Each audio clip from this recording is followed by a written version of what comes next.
A Baylor professor is leading the charge in educating not only students, but all Central Texans this Hispanic Heritage Month. So we're going to have three distinct lectures coming in from scholars that are visiting us from institutions, universities across the country.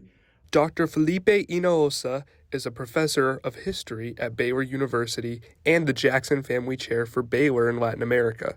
This Hispanic Heritage Month, he is presenting 3 different lectures.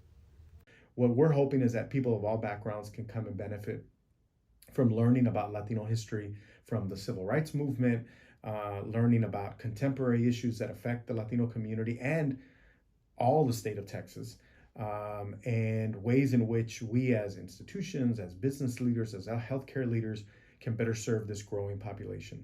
The first lecture, Strangers No Longer, featured Dr. Sergio Gonzalez of Marquette University, where he detailed the Latino experience in Wisconsin. If you missed the first lecture, don't worry because there's 2 more on the horizon. On October 3rd, the university will have a panel of 3 speakers to discuss democracy across the Americas.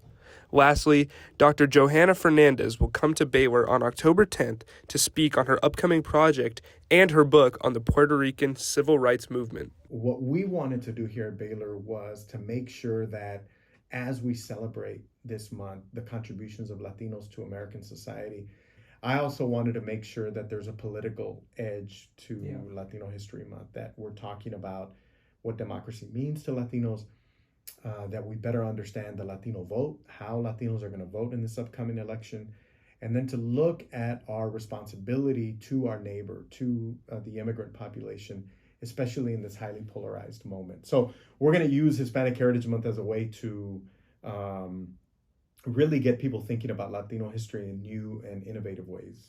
In addition to these lectures, Dr. Hinojosa is also working on a new book that focuses on the Latino Civil Rights Movement from the 1960s to the 1990s. My hope with this new book is to look at a national view of the Latino Civil Rights Movement, to look at how Latinos fought for bilingual education, how Latinos fought for more teachers in public schools, how they fought for a change in the curriculum so that today I can teach Latino history at Baylor University and it's offered at Texas Christian University or UT Austin or Texas A&M, that it becomes central to that. The question of immigration and the question of looking at the full citizenship rights of Latinos rather than them being treated as second-class citizens. So that's an important part of this book, and looking at the contributions that particularly Mexican Americans and Puerto Ricans have made to American democracy.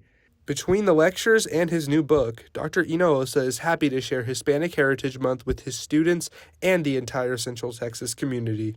It means everything for me to share the culture with my students. I have students of all backgrounds in my classes. My job as a teacher is to make sure that they all come away with an understanding of U.S. politics, U.S. history, and that includes a U.S. history that extends beyond the borders of the United States, that looks at the relationships that the United States have had with Latin America, with Europe, with Asia, with Africa. In Waco with 6 News, I'm Ethan Love.